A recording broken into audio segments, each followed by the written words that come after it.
আমরা মনে করি যে দাজ্জাল যখন পৃথিবীতে আসবে তখন মনে হয় আমাদের নামাজ কালাম পড়া বন্ধ করে দিবে, আমাদেরকে মনে হয় নামাজ পড়তে দিবে না, আমাদেরকে মনে হয় রোজা রাখতে দিবে না, আমাদেরকে মনে হয় হজ করতে দিবে না, আমাদেরকে মনে হয় যাকাত দিতে দিবে না। আসলে এটা নয়। দাজ্জাল এসে বলবে তুমি তোমার নামাজ পড়ো, সমস্যা নাই, তুমি তোমার রোজা রাখো, তাতে কোনো সমস্যা নাই, তুমি তোমার ধর্মীয় যেই অনুষ্ঠানগুলো আছে সেই অনুষ্ঠান তুমি তোমার মতো করে করো, তাতে কোনো সমস্যা নাই। তবে অর্থনীতি চলবে আমার কথা মতো, অর্থনীতি চলবে সুদভিত্তিক, রাজনীতি চলবে আমার কথা মতো গণতান্ত্রিক, আমার কথা মতো সমাজতান্ত্রিক, আমার কথা মতো জাতীয়তাবাদ দিয়ে তুমি রাজনীতি চালাইতে পারবা না ইসলামী খিলাফত অনুযায়ী। তুমি তোমার মিডিয়াকে চালাইতে পারবা না তুমি ইসলাম অনুযায়ী, তোমার সংস্কৃতি তোমার ইসলাম অনুযায়ী থাকতে পারবে না। তোমাকে আমি দিয়ে দিব যা, সেইটা তোমাকে করতে হবে। তোমাকে আমি দিয়ে দিব তুমি পতাকার সামনে 2 মিনিট দাঁড়ায় থাকবা, তোমাকে আমি দিয়ে দিব এমন সংস্কৃতি কোন একটা স্তম্ভের সামনে 1 মিনিট নীরবতা পালন করবা, তোমাকে এই সমস্ত সংস্কৃতি আমি দিয়ে দিব। তুমি ইসলামী সংস্কৃতি ব্যবহার করতে পারবা না, ওই সংস্কৃতি তোমার চলবে না। তোমার সংস্কৃতি চলবে আমার দিয়া, তোমার অর্থনীতি চলবে আমার দিয়া, তোমার পলিটিক্স চলবে আমার দিয়া, সামাজিক সমস্ত কিছুর বিধিবিধান থাকবে আমার দিয়া।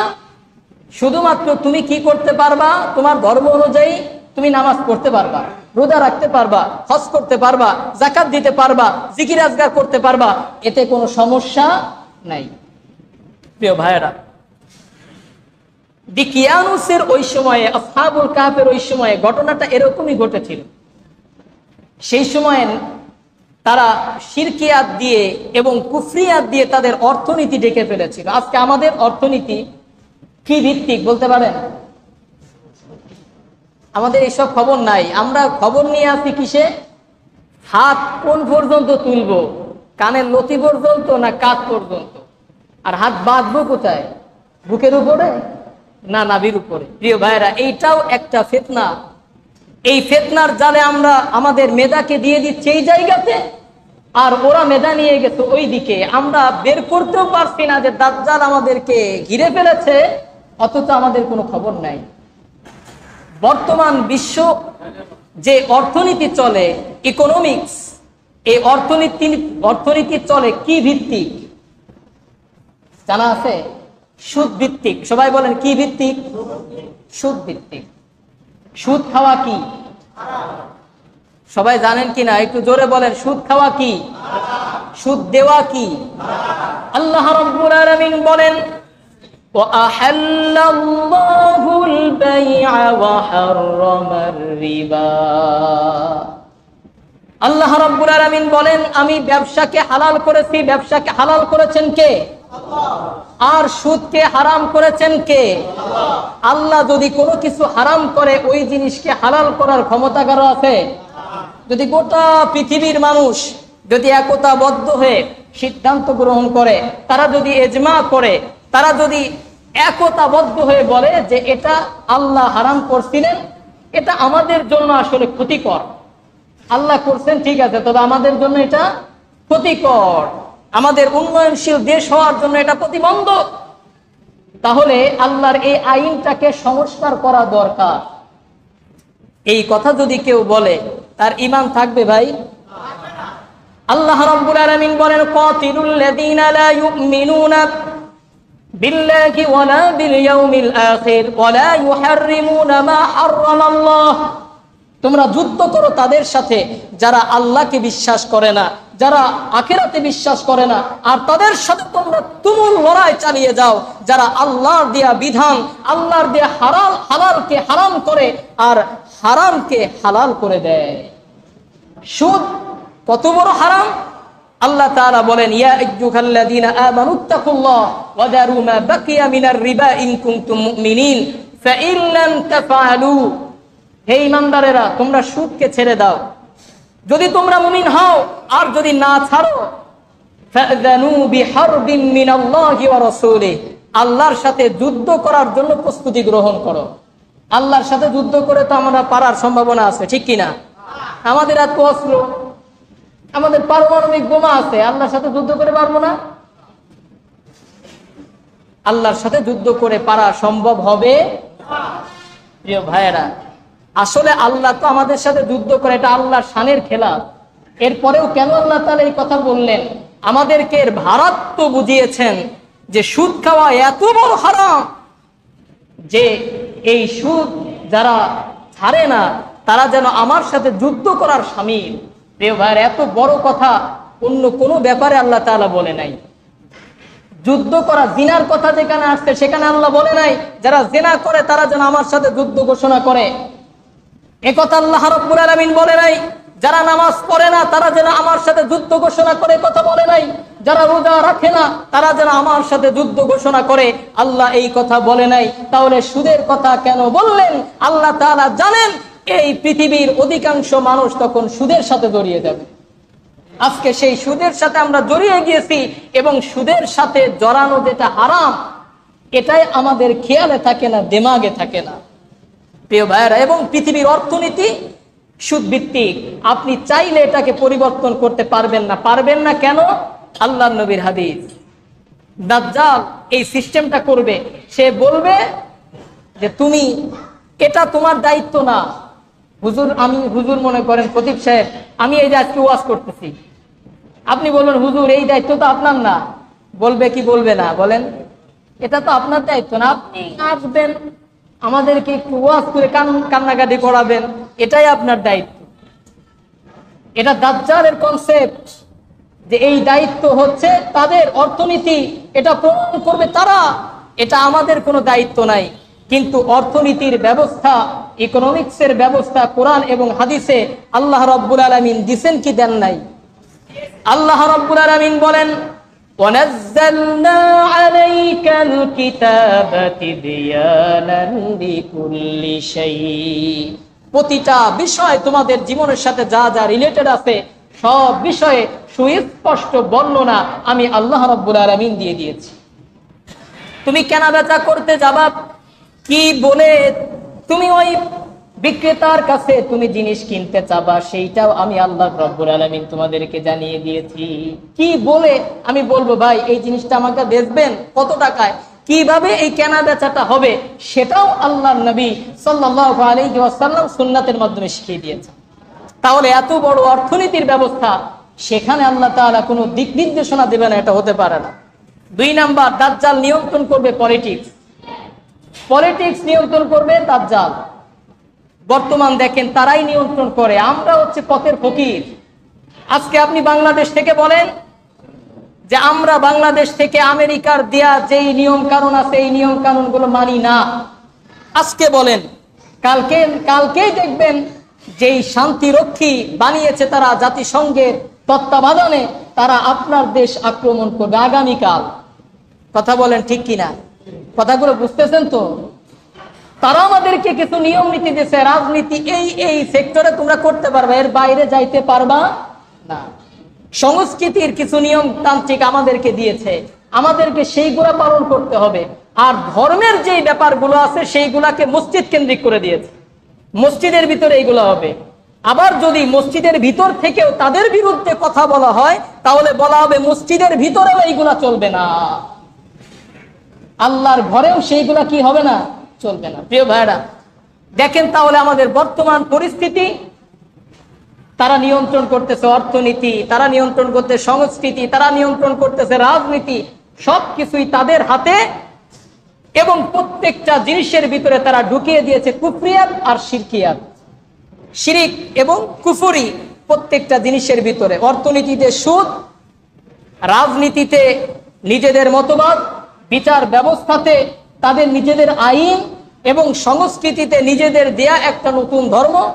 মিডিয়ার মধ্যে দিয়ে দিয়েছে কিছু চেলাপেলা যারা কথা বলতে গেলে ইসলামের বিরুদ্ধে ছাড়া কথাই মনে হয় বলতে পারে না। প্রিয় ভাইরা, তার মানে আমাদের বর্তমান বিশ্ব ব্যবস্থাও হচ্ছে শিরকিয়াতের উপরে গড়া, শিরকিয়াতের উপরে আর কুফরিয়াতের উপরে গড়া। তার মানে আসহাবুল কাহফের ওই সময়ে যে অবস্থা ছিল বর্তমান অবস্থা সেরকম সেম টু সেম। এটা বুঝতে কি এখন কষ্ট হইতেছে বলেন? তাহলে 1 নাম্বার। 2 নাম্বার, আমরা ওখানে দেখেছিলাম কয়জন লোক ছিল যুবকেরা? কয়জন? একজন লোক পারলো মাত্র। কয়জন বলেন? সবাই জোরে বলেন, কয়জন? কথা কয় না, আজকে মনে হয় বেজার আমার উপরে, ঠিক কিনা? একটু আসলে কথা যা বলি এটা কি কোরআন হাদিসের ব্যানারে বলি না আপনাদেরকে রাগানোর জন্য বলি? আপনাদেরকে বাঁচানোর জন্য বলি। এই জন্য সবাই জোরে বলেন সুবহানাল্লাহ, আবার বলেন আলহামদুলিল্লাহ। এইবার বলেন আসহাবুল কাহফের সংখ্যা কত ছিল? কয়জন? 7 জন। এই পাশের লোকরা বেশি বেজার, আপনারা খালি বলেন কয়জন? ওরে আল্লাহ, খাওয়া দাওয়া কিছু হয় না আজকে। সবাই জোরে বলেন 7 জন। সংখ্যা কি বেশি না কম? এই কনসেপ্টটা নেন, সংখ্যা কম।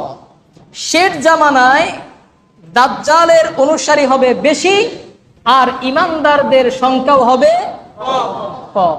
ইমানদারদের সংখ্যা হবে কম। কত কম? অনেক কম। কত কম?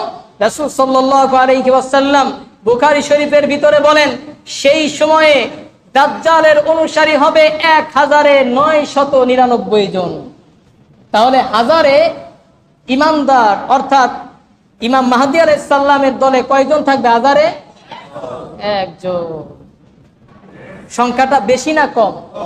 তাহলে বর্তমান সময়ে আমরা দেখেন, যারা আমরা হক পথে চলার চেষ্টা করি, আমাদের দেশে সংখ্যা বেশি। আল্লাহ নবী তো শুধু বাংলাদেশকে ইন্টিগ্রেট করে কথা বলে নাই, গোটা বিশ্বকে ইন্টিগ্রেট করে বলছেন বাংলাদেশের সংখ্যাই বেশি।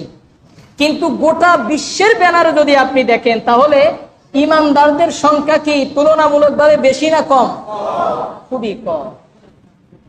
সংক্ষেপে চলে যায় 3 নাম্বার, যুবকদের জন্য সুখবর। যুবকদের জন্য কি বলেন? সুখবর। এই যে 7 জন যে গুহায় আশ্রয় নিল, এরা কি যুবক ছিল না বুড়া ছিল?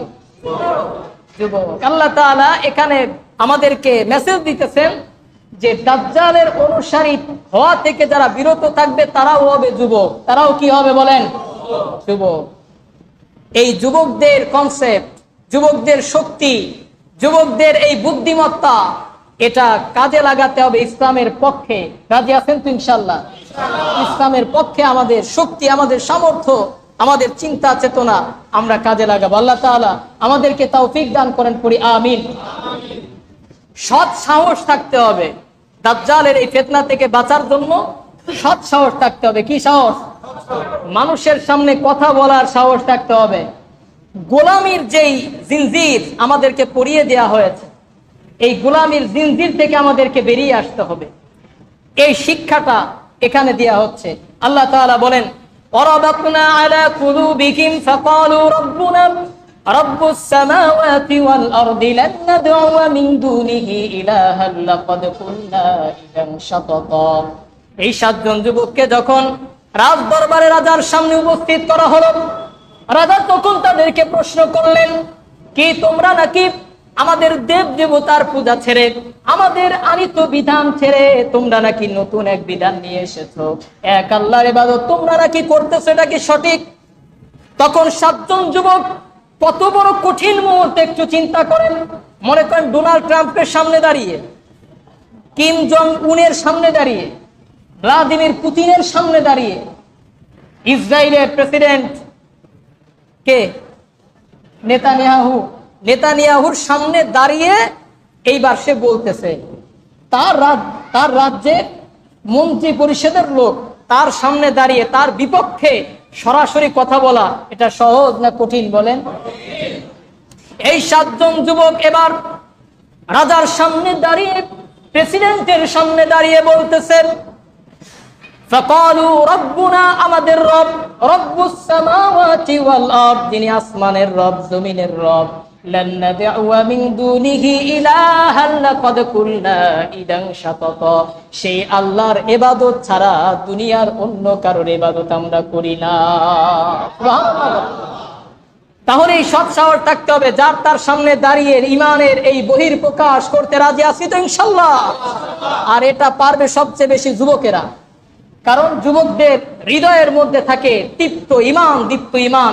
আল্লাহ তাআলা আমাদের যুবকদের অন্তরের মধ্যে এই ঈমান দিয়ে ভরে দেন, পড়ে আমিন। যুবকরা যেই লাইনে যায় মুরব্বীরাও সেই লাইনে যায়, কারণ মুরব্বীরা তো মোটামুটি একটু মাহুর থাকে, একটু দুর্বল থাকে। কথা বলেন ঠিক কিনা? সর্বশেষ আজকে একটি কথা বলে শেষ করে দেয়, সেটা হচ্ছে সর্বশেষ মেসেজ হিজরত। সর্বশেষ মেসেজ কি?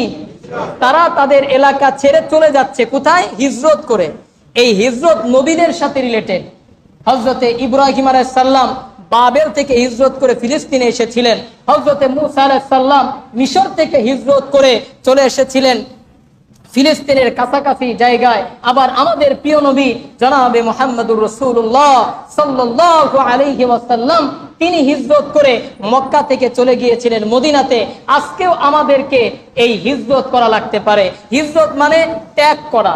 প্রিয় ভাইরা, এই ত্যাগ করার মন মানসিকতা থাকতে হবে। ত্যাগ করে যাইতে হবে কোথায়? ছাড়তে হবে কি? ত্যাগ করতে হবে কুফর আর শিরিকের জায়গা, আর যাইতে হবে ইমানের জায়গায়। কিন্তু আমাদের জন্য দুর্ভাগ্য, আজকে মুসলমানেরা বাংলাদেশ ইমানদারের জায়গা, ইমানের জায়গা বাংলাদেশ ছেড়ে আমেরিকাতে পাড়ি জমানোর জন্য বাংলাদেশের অনেক মুসলমান আছে ব্যতিব্যস্ত।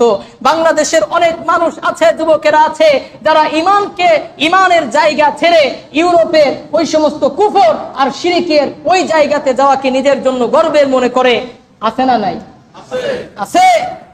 আপনি বাংলাদেশ ছেড়ে যদি যেতে চান, এমন কোন দেশে যাবেন যেই দেশটা বাংলাদেশের চাইতেও ইমানের দিক থেকে পাকাপোক্ত। কথা বলেন ঠিক কিনা? কিন্তু নিজের ইমানের জায়গা ছেড়ে যখন আপনি কুফরের জায়গায় যাবেন, ওই জায়গাতে ইমান ধরে রাখা সহজ না কঠিন? প্রিয় ভাইয়েরা, এই মেসেজগুলো আমরা পেলাম।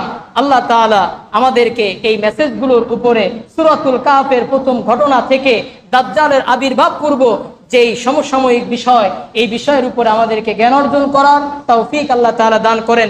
নিজেদেরকেও বাহ্যিক এবং অন্তরের দৃষ্টি দিয়ে গবেষণা করার, কোরআন এবং হাদিস স্টাডি করার তৌফিক যেন আল্লাহ তাআলা দান করেন।